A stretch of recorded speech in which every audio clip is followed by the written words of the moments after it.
This is Creative Motion TV with Trisha Harmon, an extension of Creative Motion magazine. With each episode, I serve up an amazing blend of Christian talent from right here in the great state of Michigan.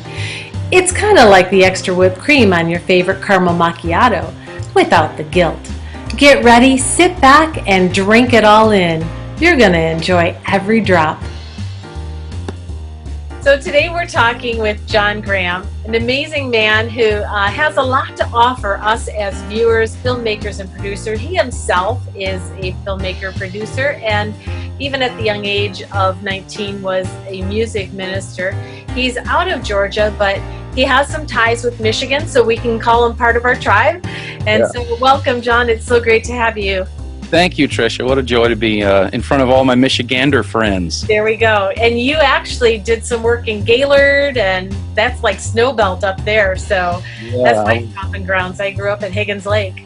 I was at Gaylord and Grayling for 8 weeks in a KOA campground doing mission work up there back between my junior and senior year in high school. So it was quite a trip.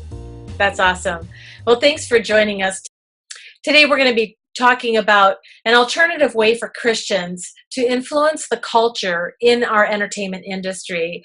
And Jon has been a part of an alternative way of fundraising some films. And so we want to just get the ins and outs of what he's doing. It's a biblical principle along with it. And so, Jon, let's just kind of dive right into it as far as what does it take to put together a film project or any kind of production, but mostly, whether it's a short film or a feature film, what does it take at the very start? Okay, well, let's start where most people's minds go, and that is I'm going to pull out my camera, I'm going to get some cast and crew, I'm going to find some set locations, I'm going to have a script, and we're going to shoot a film. Well, before any of that happens, obviously, there's the business side of things. How are you going to pay for this? And is it going to make money? Now, there are plenty of people that just do it out of the love. They don't necessarily have a revenue stream in mind. But by and large, most folks, after they've done it once or twice as a pet project, they realize this is expensive and I'd like to make $1 or $2 back for what I've put into it.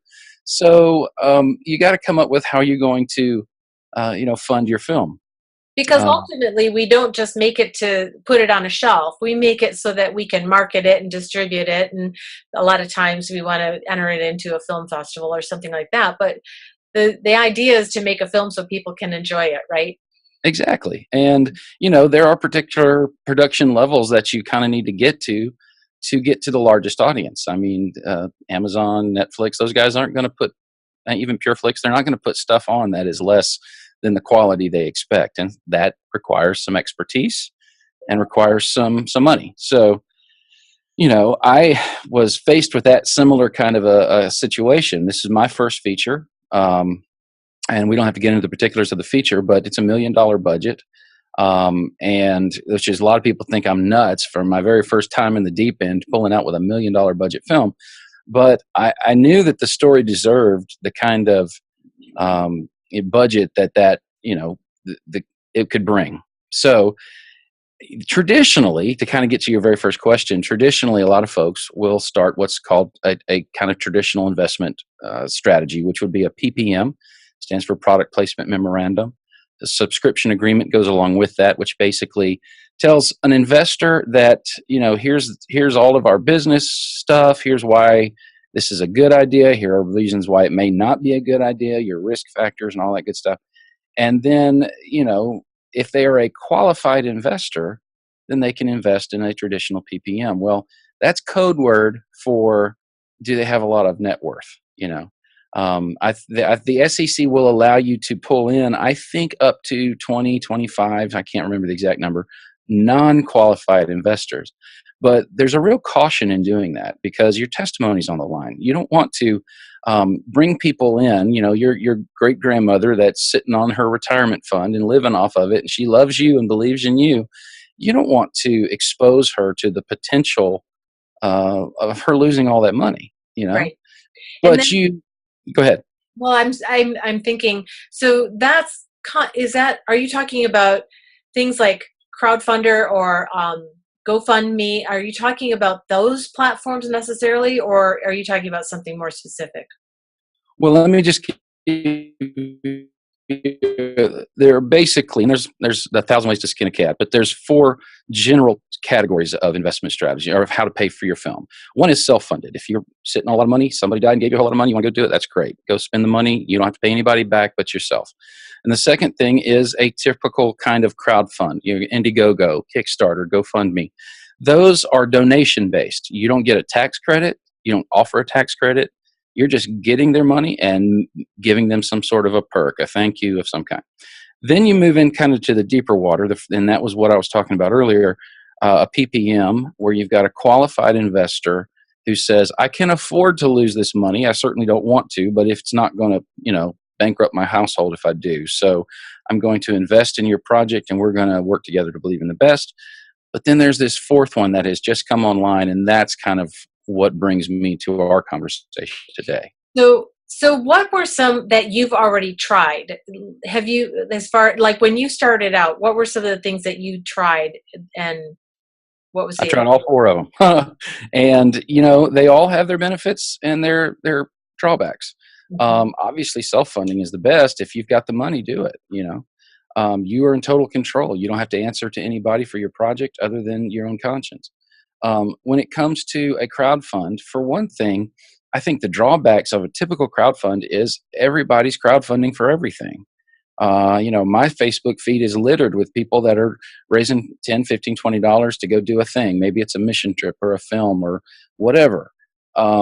And so people just start to get fatigued by all that. They're not going to notice it. There's not enough in it for them. And really, let's be honest, that's what drives everybody's financial decision. What's in it for me? Whether that be the intrinsic love of supporting something you believe in, or I just can't wait to see my name in the credits, or whatever the case may be. Right. And so I've done all of them, and in the process right now of doing two of those actually.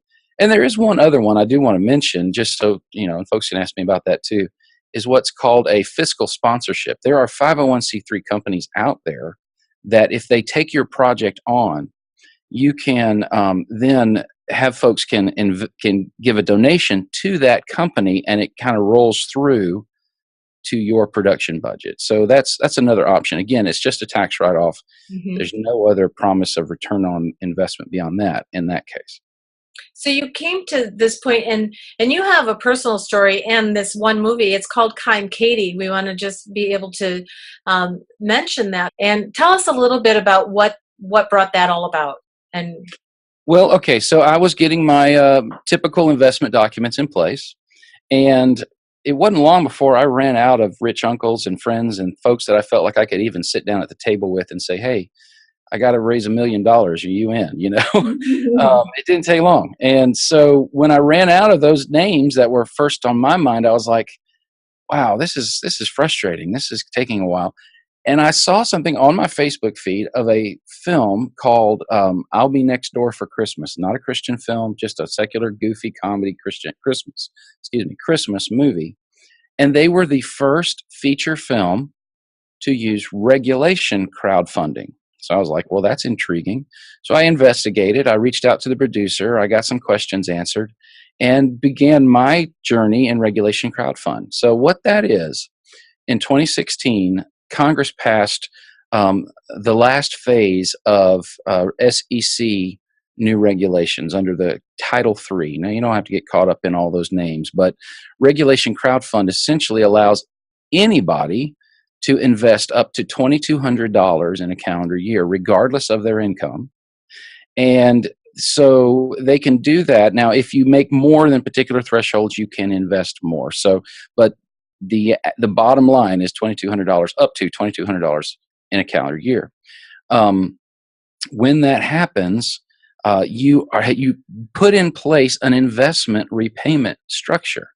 So they are investors in the profits of your film, and when your film is profitable, then you pay back your investors. And depending on the terms of your particular investment offering, then you give a 20% premium or 50-50 split prorated of the back end. All of these are different elements that people can work into their deals. You can actually give equity in the company of your film, but that doesn't really work well in the film industry because, for one thing, you don't want all of your investors getting a vote on how to make your movie, Right. or because they're not filmmakers. You just want to say, hey, help me get it made. I'll go help make it profitable, and when it is, you'll get paid back. Tell me the story about Katie and Sure. what gave you such a passion to do this movie, but also the game changer as to how you were going to. Why did you decide to fund it this way? Well, okay. Katie Beth Carter was a freshman at Jacksonville State University. We start our film at the beginning of her senior year in high school, Heritage High School in Ringgold, Georgia. And she was a dancer. She wasn't an extraordinary dancer, but she loved to dance. She was a strong believer. She wasn't necessarily the best athlete. She wasn't necessarily the best academically, but she was best at loving people. And a lot of that came out after the tragedy that took place, but I get ahead of myself. We started her senior year, and we see where she wants to make it on the Jacksonville State University Marching Ballerinas dance team. That's her goal. It's a dream of hers.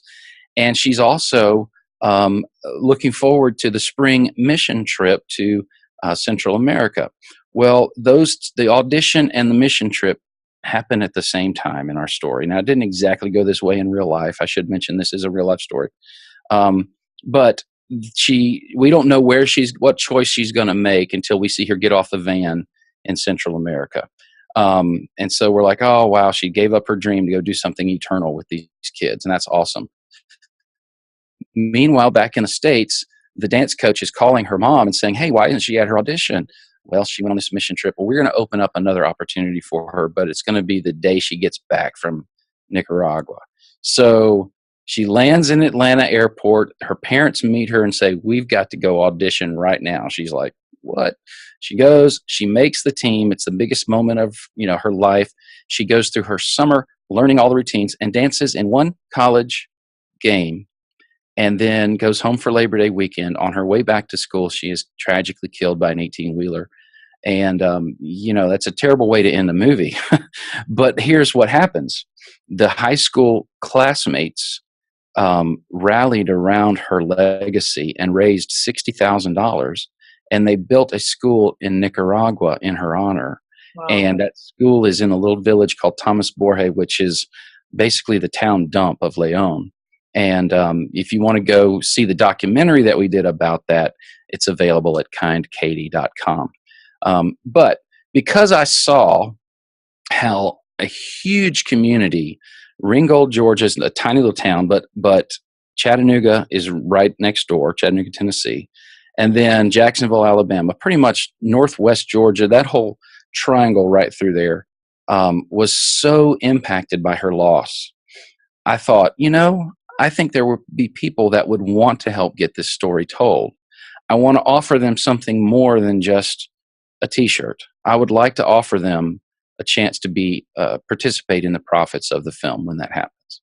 And so that's kind of what happened. We built up our Facebook audience and we started promoting to that audience, and we were able to raise about $80,000 for our development fund. And we could have raised up to $1 million, but that just wasn't the way it worked out. And so we've had a really generous and healthy development fund to get us way further down the road with the film. And then we are seeking the rest of our budget through traditional PPM. Okay. And where are you at in the process right now? How has it changed your view of how we fund films? Well, it's funny. When I saw this opportunity, my mind always goes to the biggest, what's way out there. And I thought to myself, if the entire Christian community could invest as little as $100 in one movie, 2 movies, 3 movies a year, whatever, it would only take 10,000 folks. That sounds like a lot, but when there's 60 million Christians in church every single Sunday, 10,000 folks isn't much, and $100 isn't much. So if 10,000 folks invest $100, that's $1 million. If you do that once a month, that's $12 million that could be going to various Christian films, and we could in time no longer have to rely on the discretion of a few very wealthy people that trust the film making process, which is getting smaller every day. But the population at large could get behind it, and they could not only buy a ticket to a movie that seems interesting to them, they will actually be part of helping that film come to the screen. And the second byproduct of that is, in my case, and it will be the case in anybody that follows this path, I have 280 investors that have invested anywhere from 100 to some have done 10,000. So there's a range, but 280 investors in 32 U.S. states and 2 foreign countries. So when I do have my film finished and I'm ready to do a Fathom event or a Tug release, or even if it's just, we're trying to get into your local tiny little Cineplex, whatever, I've got a marketing force of 280 people that are invested literally and figuratively in seeing the film become a success. So it's kind of a built-in marketing grassroots campaign. Yeah, because they're not only investing with their dollars, they're investing with their heart, because it's a worthwhile story. And then through the process, you also have this momentum building. There's the buzz that's building. Right. And then by the time you're ready to release it, who wouldn't want to promote what they've already invested in?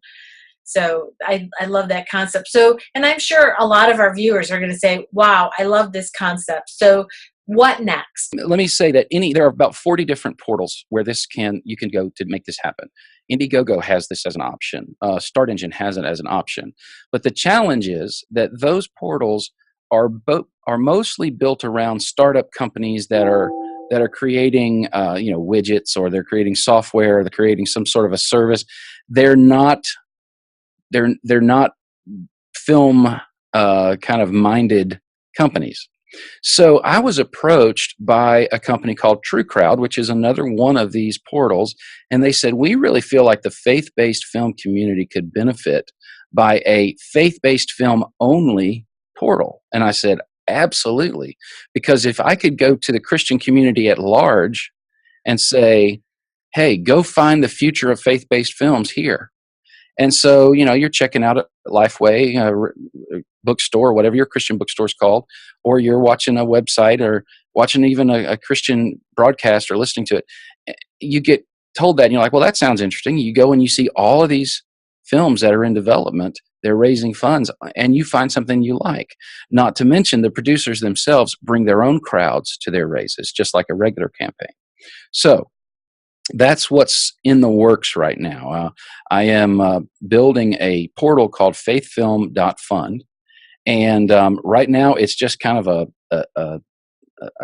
I don't know even what to call it, a drone website, where you go there and you hear me talk and you say, this is going to happen, I promise. But eventually we will be able to offer this to the faith-based film community within pretty short order, actually. And they start with their legal documents. There's an onboarding process. You do need to have a legal company, an LLC or whatever, to represent your project or your production studio or whatever. And then you basically are walk through a little bit of, you have to have a business plan. You need to show how you plan to use the money you raise, and you need to offer your financials. They need to see that here's our bank account. Even if there's no money in it, that's fine. I think that in True Crowd's case, they would want to see 3 months of bank statements. So if you start your bank account and it's got $50 in it, it's fine. You just are showing that the bank trusts you. You have an account. You're a legitimate business, and away you go.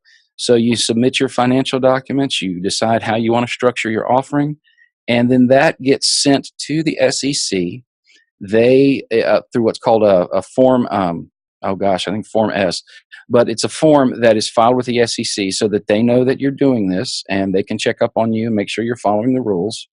And away you go. You just start it much like a typical crowdfund. Now, the difference for the user, for the investor, is instead of saying, yeah, I want to give to that, here's my credit card, you have a little bit more, not much, but a little bit more vetting to make sure you are who you say you are. So you need to put in your birth date. Are you 18 years or more? Because this is not open to folks less than 18 years old. Do you live where you say you live?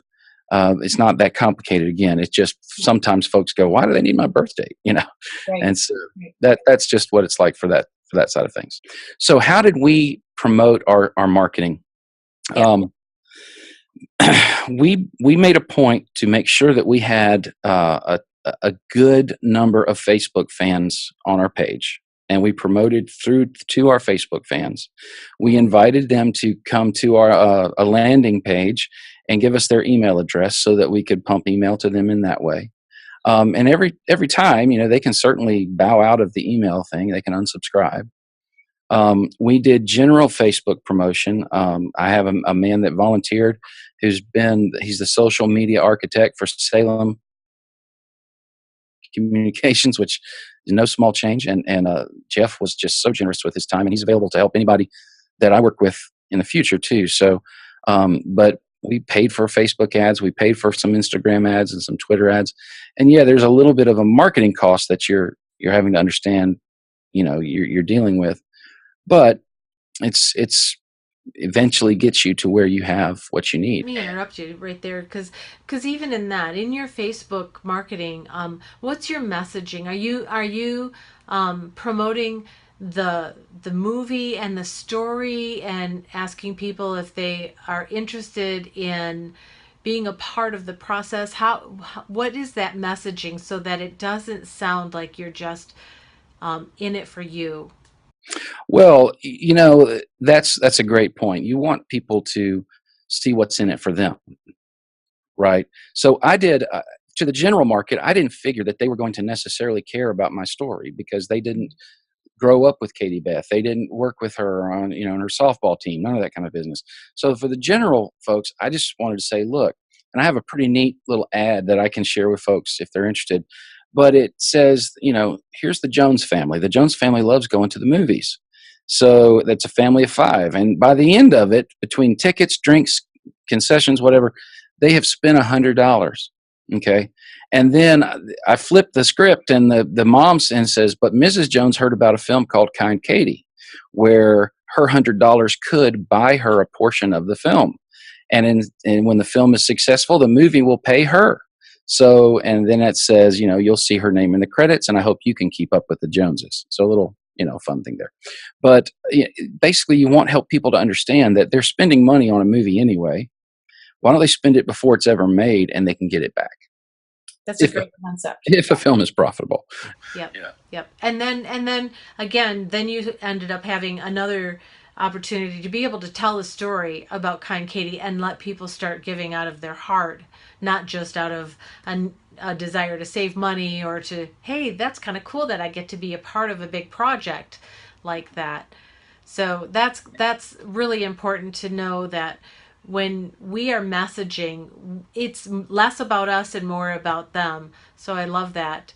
Right. So take us to the next step. So now we have our market, or our Facebook, and they're led to our landing page. Then what happens? Well, when they get to the landing page, eventually they'll get to the offering page on the portal of your choice. I'm hoping it's faithfilm.fund. But when they get to that page, they're going to see a highly engaging 2-minute promotional video about the project. They're going to read who is the team that is putting this together, what kind of history do they have in the industry, and you're basically presenting all of the details that make it worthwhile for you to be a part of this project. Then they just click on a button that says invest here, and there's different ways to do that. You can put a credit card number in, you can use a check thing, whatever, and they become part of the investment team. And then now that money sits in an escrow account until a minimum of $10,000 is raised. After the $10,000 mark, then the filmmaker can access the funds as he goes. So let's say, and I did that about 5 times, I accessed our funds. So the money sat in escrow account, and then we hit 10,000, and I was like, yes, bring it on.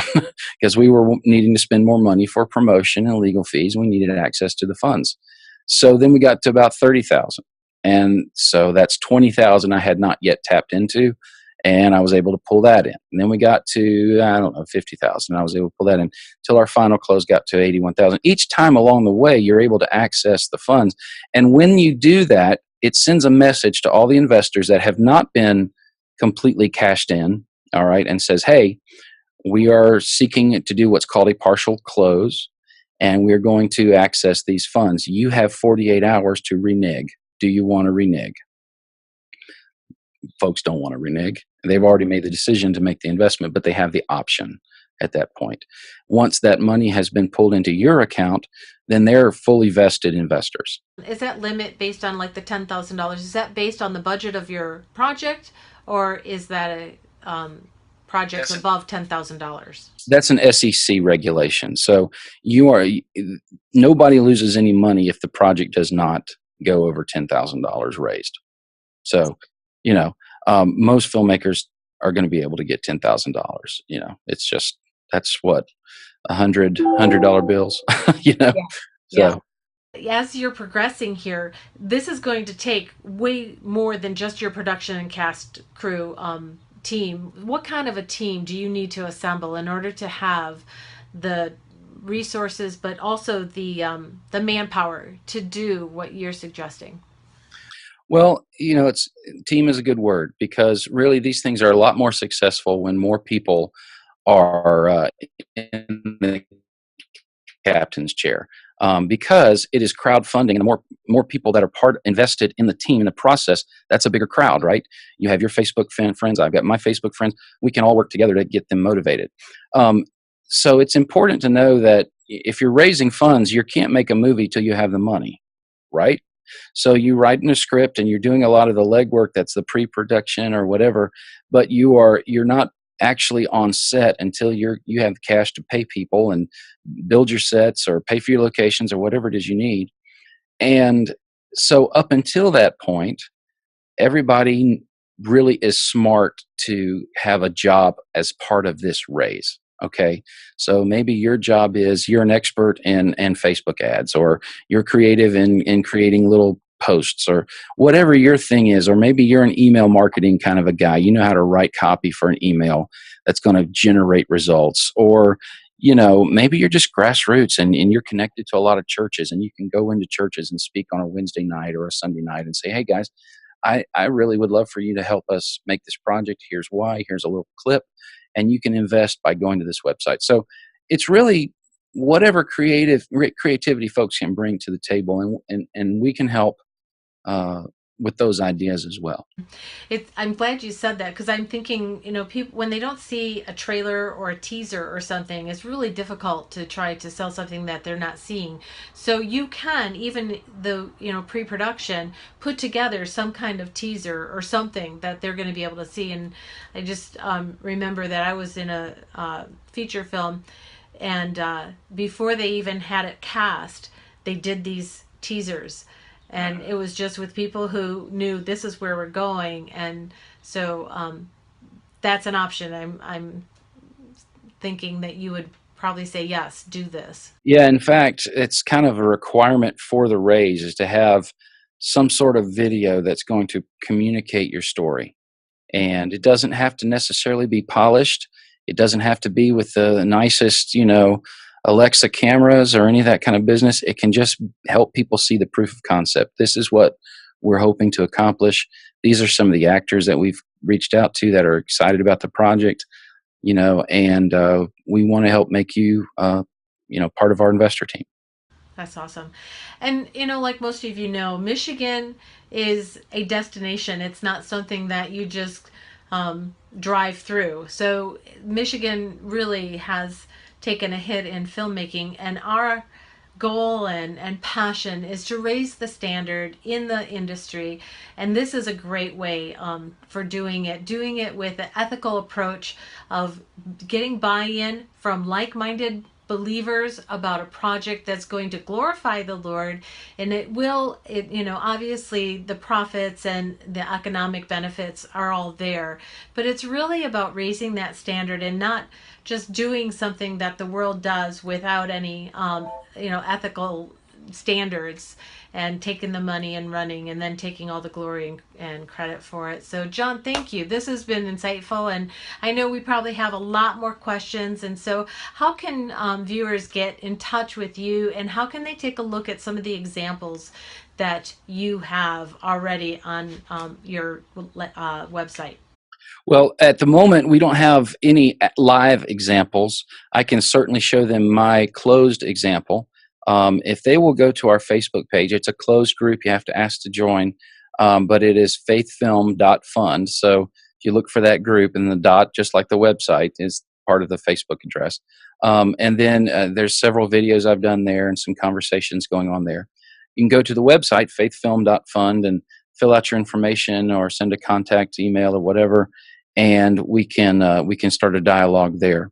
If you want to find my project and see what it looked like, you can go to startengine.com/kindkatie. That's KINDKATIE. Or probably an easier way to get there is just go to kindkatie.com, and there's a button right there in the middle that says invest here. Now that's not, you can no longer invest because my campaign is closed now, but you can see what it looks like, that we actually did raise $81,000 in this way. You have several great videos, just being able to take everybody through the process of where you're at, and so that'll be a big help for people, I know. And I'm also, we're recording this on Thursday, the 26th. Tomorrow, on the 27th of July at 1 p.m. Eastern, I'm going to be doing a Facebook Live event where basically I'm going to introduce this kind of regulation crowdfund, and answer as many questions as I get. And if I can't answer them, I'll find the answers and get them back to you. That's awesome. So we will put all that information at the bottom of this. And again, just thank you so much for helping us understand that there are other ways to get our projects funded and to raise that standard to excellence. Lord bless you, and thanks again. So we look forward to seeing you at faithfilm.com, Facebook Live, 1 o'clock Eastern Standard Time tomorrow, which would be July 27th.